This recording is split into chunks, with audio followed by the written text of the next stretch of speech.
Hey, good day, everyone. I'm Robin Sparrow with the Viral Volley Podcast, and it's truly an honor to have my guest on today's show, Paige Tapp from the University of Minnesota, former middle blocker there, and also the USA Women's National Team, playing professionally abroad, and she is now going to be featured in a league that's I'm very excited to follow, Athletes Unlimited. It's going to be happening in Dallas, Texas, in February through March. And it's a unique competition with some other, not only the United States best athletes, but the world's best athletes. So, Paige, thanks for coming on over from the volleyballmag.com interview to talk more about Athletes Unlimited.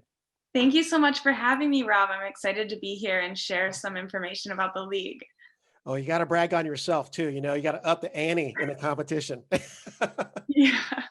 Well, here we go. First question for you is there are numerous high caliber domestic and international athletes competing.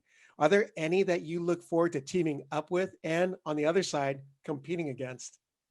Yeah, absolutely. So one of the setters, or two of the setters, are Erica Hanley and Sam Swenson. And I've actually been playing with them since I was 17 years old, club volleyball in Minnesota.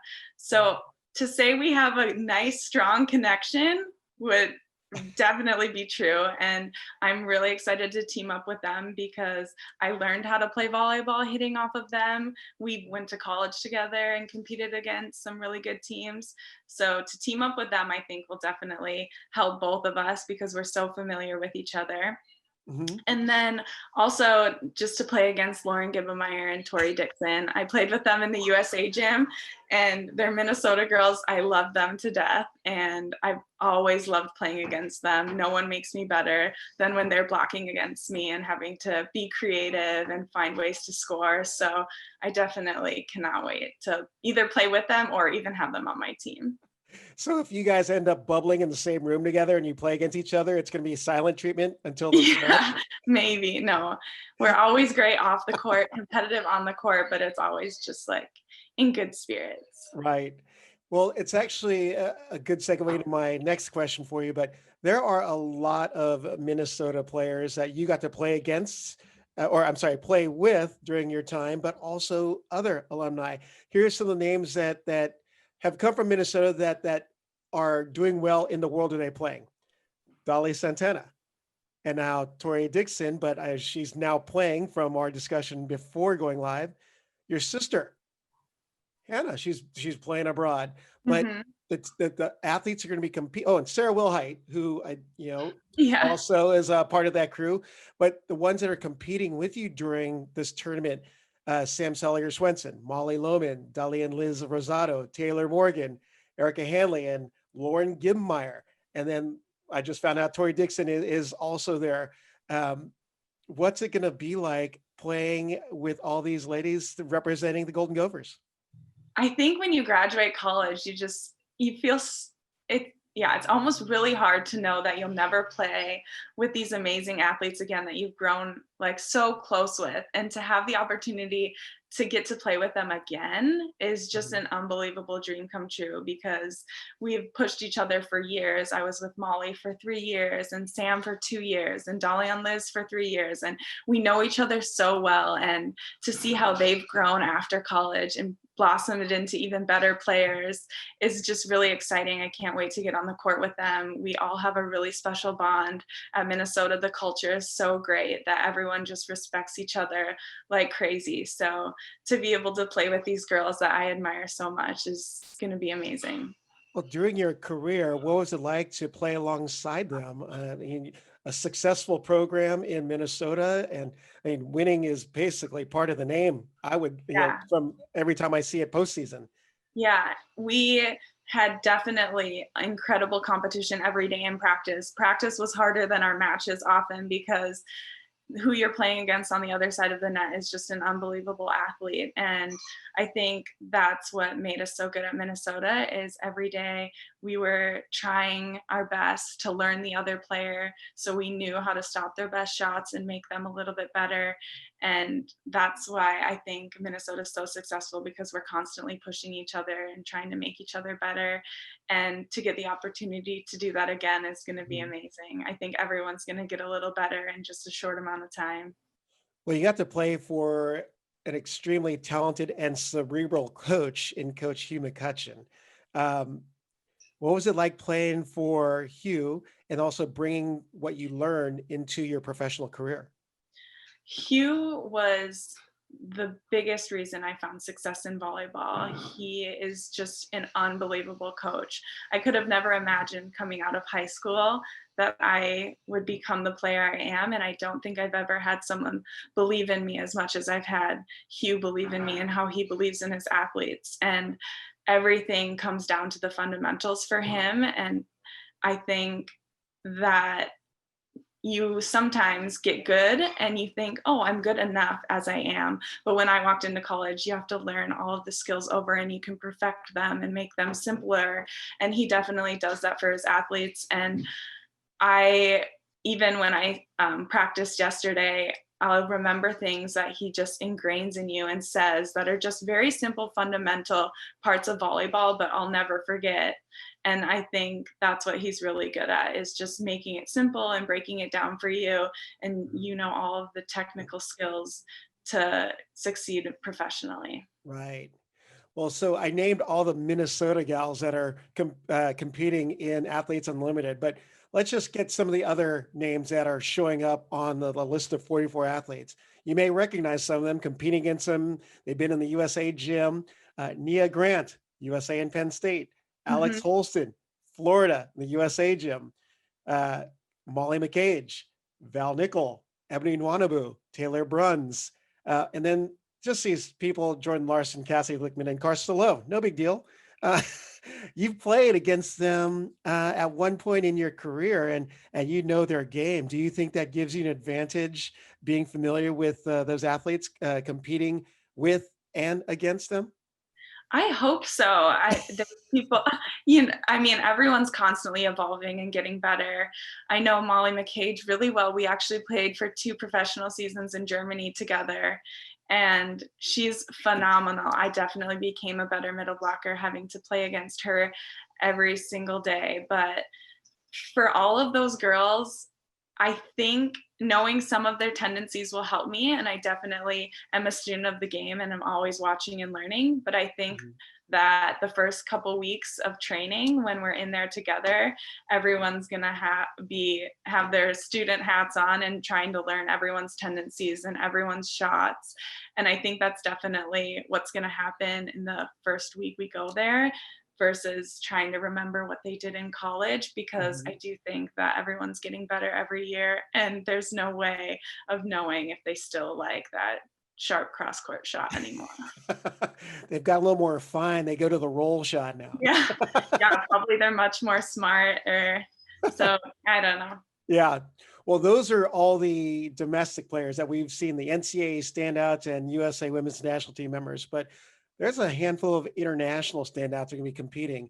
Odina Aliyeva of Uzbekistan, Sheila Castro of Brazil, Ari Cruz of Puerto Rico, but also Florida, Oje Canasa of Turkey, Nomares Velez of Puerto Rico, and Bethania de la Cruz of Dominican Republic. And I think you actually competed against Bethania at that Norsega Continental Championship in August of 2019 because Yeah. Dominican Republic was in that competition. Yeah, I think you're right. And when I was overseas, it was a common theme that people were always asking, why doesn't the USA have a league? Why can't we come play in America? We would love to do that. So that it's gaining traction in other countries and these top players are joining is just a testament to how many people would really love to play in America. So I know those girls are really excited, and we're also excited to host them and show them a little bit of our lives here. Right, right. Um, I was looking at the website about the format, and I thought it was brilliant the way it was going to be done. And I'll try and break it down, and definitely correct me if I'm off. But Okay. so it's a best. Well, just 3 sets, no matter what. Yep. And it's not necessarily who wins the sets, but the amount of points that's scored in the 3 sets. So let's say Team Blue loses the first set, like was it 25, 23, 25. The gold team uh, could end up scoring more points, even though lose the second set and win at least the points competition. Is Yeah. that how you understand it to be? Yeah, so there's no taking a set off. Sometimes it happens where you're down by 10 points and the team kind of relaxes and is like, okay, we'll just restart the next set maybe. Hopefully not. Hopefully I've never been on a team that does that. But sometimes you can see that happen. And this format is definitely every single point matters. And I think that is going to be really fun to watch, that people are scrambling for every single point. Even if there seems to be a deficit, every single point will matter and have a direct effect on the end result. Well, I think it's interesting how they're going to be calculating the points. And we talked a little bit about that before coming on, but there are going to be 3 MVPs, first, second, and third place MVP, who will get an additional 60, 40, and 20 points accordingly. But each action has a point. Like an ace is 12 points, or a service error is -8. For you as a middle blocker, attack +8 and an error -12. You said there's no middle hitter errors from only for blocking. I believe that there is if you're attacking, but for blocking, I don't think there's errors. But if you get a stuff block, I think it's 12 points. I'm not sure the specific points. I hope I don't memorize them, so I'm not thinking. I got it here. I actually had to scroll down a little bit, but yeah, there's no penalty for any negative action on a block. It's just if it's an attack error from the middle, you'll get a -12. Yeah. But it's brilliant the way this is going to happen, because technically, you'd think, oh, the outside hitters, the opposites, they're going to get all the action. But gosh, you have a night where you have 10 blocks. There's 120 points right there. Yeah, definitely. They try to even it out so every position has a chance to be an MVP or just be a contributor to get some scores for their individual value. Now, as a middle, you're going to come in and dust off the jump serve or the hybrid. Oh yeah, I've been working on that. I was like, if anything happens this season, I'm going to be good at serving. So maybe I don't jump as high. I don't know, but I'm definitely going to be able to hit my flow. So right. Well, I mean, with the amount of talent that's going to be in there, it's going to be hard to pick out a standout. So, I mean, on any given night, anyone could really stand out. But how many matches, because it's going to be over 4 weeks, I believe, but how many matches are you playing in that time period? Like let's say a week, a schedule, what's it going to look like? Do you know yet? I'm not sure exactly how many matches, but I think there's 2 to 3 a week. Mm-hmm. And there's 4 teams. So you play amongst the 4 teams, and then and then at the end of that week, there's a draft, and there's totally new teams that train together for a week. And then there's another 3 matches, I believe, that weekend. And it's scattered throughout the weekend, Friday and Saturday when you play. I think that's why they made it only 3 sets, and it's never going to go 5 sets, because you do have to play more than 1 game each weekend. Right. Well, so let's look at it this way here. So starting from scratch from week 1, and with the scoring and methodology and the way everything's going to go, this draft happens. If you ended up being one of the team captains to draft for week 1, what players would Paige Tapp go after? Oh my goodness. Well, for sure, my setters are going to be Erica Hanley and Sam Swenson, because like I said before, I've been playing with them since I was 17. I played with them in college, and then Sam played with me on the national team a couple summers ago. So I feel so comfortable with their buttery hands. For a middle, obviously Tori's amazing. Lauren Gibbemeyer is one of my idols. She has been since I was younger. If Lauren Gibbemeyer wore a headband, you better believe I was wearing a headband. Like, she was definitely an idol to me, and I would love to have her on my team. Sheila from Brazil is just one of the best players ever, so definitely gonna have her on my team. Kristen Hahn, she's a libero. I actually roomed with her for a while in USA, and she has an unbelievable energy that I think every team can benefit from. So I'm definitely taking Hahn. You're getting stuck on the outsides though. You're avoiding the outsides. I know. I'm trying to think. I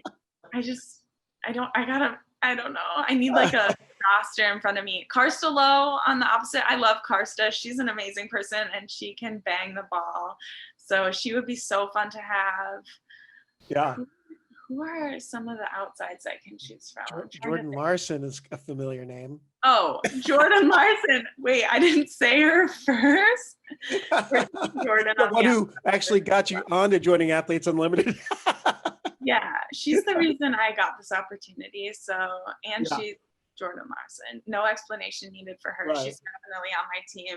And with that team, wow, I'll have Tama as my coach. She's Mhm. helping with the coaching. Oh, So, really? Oh, well, yeah, let me ask you that. What coaches are involved in Athletes Unlimited? I'm actually not sure the whole roster of coaches, but I do know Chris McGowan is the director, and Mhm. he was the men's coach at BYU for a long time. And Yep. I've worked with him at some camps for Gold Medal Square. He's a phenomenal coach. So that'll be great. And then Tama, of course. I Mhm. love Tama. She coached me professionally in Germany with Molly McCage at Mhm. Stuttgart, and she's amazing. And so I'm really excited about her being there. I wish I could give you more into the coaching staff, but I don't think any of them have coached me before, so I don't Okay. want to screw up their names. Gotta ask, you know. Yeah. Well, one of the things that really stuck out about the drafting was this particular statement here. Um, Team captains can consult with anyone they want prior to opening of the draft, including any Athletes Unlimited staff, former coaches, and teammates. Who would you select to help you pick your roster out? Wow, that's a good question. Hugh, for sure. He knows more about volleyball. He can spot talent from anywhere. His strategy, everything. Hugh knows what he's talking about. So I would definitely talk to Hugh. I would actually talk to Jordan Larson because she's probably also a captain at this point. If I'm one of the top four, she's definitely one of the top four. But I would ask her for her amazingly. Her opinion definitely is probably spot on. Who else would I call? It's a pretty solid lineup, though, you got for consultants already. Yeah, definitely. Maybe Karch. I'd throw Karch a call because he's watching every single video. He probably has the practice film and he's watching it, checking on his players. He's watching Tori and Karsta for sure. So he definitely knows what's going on in the gym there. And I'm sure he has some great things to say. Yeah. I can totally see them the night of the draft, just watching online and their phones blowing up with all their former and current national team players. I know. They're probably going to be like, this draft is a nightmare. Actually, Karch would probably eat it up. He'd probably be so excited to help Yeah. and strategize with you. Well, that's great stuff, Paige. So the official dates are February 27th through March 29th in Dallas, Texas. I didn't get the name of the venue, but I know that was a pretty recent switch. And it's the Athletes Unlimited Volleyball League / competition because it's individualized as well as a team competition. What is the best way to follow you and what you're doing these next few months? Yeah, so Athletes Unlimited actually has a great Instagram, AU Pro Volleyball, AU Unlimited, I think are their Instagram handles, and they keep you up to date on all of the latest players, all of the venue information where you can find the games. And my Instagram page tab is probably where I update the information about my life and my volleyball career the most. So those two places. Also, I think it's Athletes Unlimited. I have the website up right now, auprosports.com. They have a ton of great information on there. So check it out. Yeah, They're doing AU amazing Volleyball things. is their specific Instagram as well. They're pretty Yeah. active with stories right now, and we're Yeah. looking forward to the Paige Tapp story. So, well, Paige, I cannot thank you enough for taking time first with volleyballmag.com and now with the Viral Volley podcast. Looking forward to following what's happening with the Athletes Unlimited. A lot of people are rooting for this league to be successful because US has some incredible volleyball talent that never gets to be seen. And with this league coming about, I mean, only good things will come about, being that volleyball is probably the fastest growing sport participation level wise in high school. We got to capitalize on it. Yeah. Well, thank you for having us and trying to spread some of the word about this league. It I really will helps. do. I'll be following. I'll be getting my MVP membership so I can vote for the Yeah. top players in the matches. So my name is Paige Tapp. Remember, vote that. Exactly. So definitely follow Paige on Instagram, Athletes Unlimited, their volleyball account, as well as their main sports account. We really need to get on board and let the people know that there is a desire to see professional volleyball in the United States. Paige, again, thank you very much for taking the time. Looking forward to having you on during the competition since there's Definitely. been a lot of downtime. So you can give us some insider updates. Oh yeah, I'm there for that. Thank you so much.